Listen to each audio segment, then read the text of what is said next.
Hi, എല്ലാവർക്കും എൻ്റെ YouTube ചാനലിലേക്ക് സ്വാഗതം. നിങ്ങൾ ആദ്യമായിട്ടാണ് എൻ്റെ ചാനൽ കാണുന്നതെങ്കിൽ സബ്സ്ക്രൈബ് ചെയ്യാൻ മറക്കരുത്. തൊട്ടടുത്തൊരു ബെല്ലൈക്കൺ കൂടി ഉണ്ടാവും, അതും കൂടി പ്രസ് ചെയ്യണം. അപ്പോൾ ഞാൻ അപ്ലോഡ് ചെയ്യുന്ന വീഡിയോസിൻ്റെ നോട്ടിഫിക്കേഷൻ നിങ്ങൾക്ക് കിട്ടും. അപ്പോൾ നമുക്ക് റെസിപ്പിയിലോട്ട് കടക്കാം. ഇന്ന് ഞാൻ നിങ്ങൾക്കായി കൊണ്ടുവന്നിരിക്കുന്നത് ഒരു വെറൈറ്റി സാലഡ് റെസിപ്പിയാണ്. പഴുത്ത മാങ്ങയും തൈരും ഉപയോഗിച്ചിട്ടാണ് ഞാൻ ഈ സാലഡ് തയ്യാറാക്കിയിരിക്കുന്നത്. സാലഡ് മാത്രമായോ ചോറിൻ്റെ കൂടെ സൈഡ് ഡിഷായോ നിങ്ങൾക്ക് ഈ റെസിപ്പി കഴിക്കാവുന്നതാണ്. ഇത് വളരെ എളുപ്പത്തിൽ കുറഞ്ഞ ഇൻഗ്രീഡിയൻസ് മാത്രം ഉപയോഗിച്ച് തയ്യാറാക്കാൻ പറ്റുന്ന ഒരു സാലഡാണ്. അപ്പോൾ എന്തൊക്കെയാണ് ഈ സാലഡ് തയ്യാറാക്കാൻ ആവശ്യമായ ഇൻഗ്രീഡിയൻസ് എന്ന് നോക്കാം. ഒരു മീഡിയം സൈസുള്ള പഴുത്ത മാങ്ങയാണ് ഞാനിവിടെ ഉപയോഗിച്ചിരിക്കുന്നത്. നല്ല മധുരമുള്ള ഏത് മാങ്ങ വേണമെങ്കിലും നിങ്ങൾക്ക് ഈ റെസിപ്പിക്കായി ഉപയോഗിക്കാം. പിന്നെ ഞാൻ എടുത്തിരിക്കുന്നത് ഒരു 1.5 കപ്പ് തൈരാണ്. കഴിയുന്നതും പുളി കുറവുള്ള തൈര് ഉപയോഗിക്കാൻ വേണ്ടി ശ്രദ്ധിക്കണം. പുളി കൂടിയാൽ നമ്മുടെ സാലഡിന് അത്ര ടേസ്റ്റ് ഉണ്ടാവില്ല.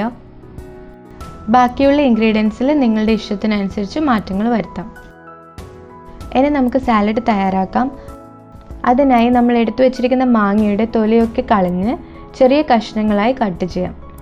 അതിനുശേഷം ഒരു പാത്രത്തിലോട്ട് മാറ്റാം.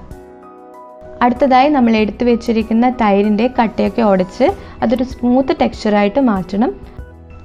അതിനുവേണ്ടി വിസ്കോ സ്പൂണോ എന്താണ് നിങ്ങളുടെ കയ്യിൽ അവൈലബിൾ അത് ഉപയോഗിച്ചിട്ട് നിങ്ങൾക്കത് സ്മൂത്താക്കി മാറ്റാം.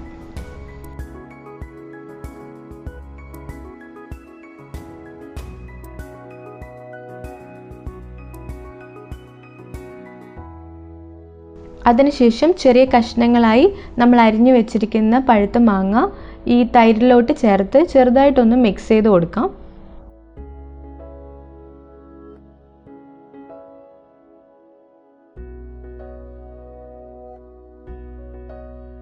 അടുത്തതായി ഈ സാലഡിലേക്ക് നമ്മൾ എടുത്തു വെച്ചിരിക്കുന്ന 1/4 ടീസ്പൂൺ കുരുമുളക് പൊടി, 1/4 ടീസ്പൂൺ മുളക് പൊടി, 1/4 ടീസ്പൂൺ ഏലക്ക പൊടിച്ചത്, 1/4 ടീസ്പൂൺ ഉപ്പ്, പിന്നെ ആവശ്യത്തിന് പഞ്ചസാരയോ തേനോ നിങ്ങൾക്ക് ചേർക്കാം. ഞാനിവിടെ 1 ടീസ്പൂൺ പഞ്ചസാരയാണ് എടുത്തിരിക്കുന്നത്. മാങ്ങയുടെ മധുരത്തിനനുസരിച്ച് നിങ്ങൾക്കതിൽ മാറ്റം വരുത്താവുന്നതാണ്. ഈ ഇൻഗ്രീഡിയൻസും കൂടി സാലഡിലോട്ട് ചേർത്ത് നന്നായിട്ട് മിക്സ് ചെയ്തെടുക്കാം. നിങ്ങൾ കണ്ടല്ലോ എത്ര എളുപ്പത്തിലാണ് നമ്മൾ ഈ മാംഗോ സാലഡ് തയ്യാറാക്കിയതെന്ന്. തീർച്ചയായും നിങ്ങൾ ഈ റെസിപ്പി ട്രൈ ചെയ്ത് നോക്കണം. ഫ്രിഡ്ജിൽ വെച്ച് തണുപ്പിച്ചോ അല്ലാതെയോ നിങ്ങൾക്ക് ഈ സാലഡ് കഴിക്കാവുന്നതാണ്. നിങ്ങൾക്ക് ഈ റെസിപ്പി ഇഷ്ടമെങ്കിൽ എൻ്റെ ചാനൽ ലൈക്ക് ചെയ്യാനും സബ്സ്ക്രൈബ് ചെയ്യാനും ഷെയർ ചെയ്യാനും മറക്കരുത്. തൊട്ടടുത്തൊരു ബെല്ലൈക്കൺ കൂടി ഉണ്ടാവും, അതും കൂടി പ്രസ് ചെയ്യണം.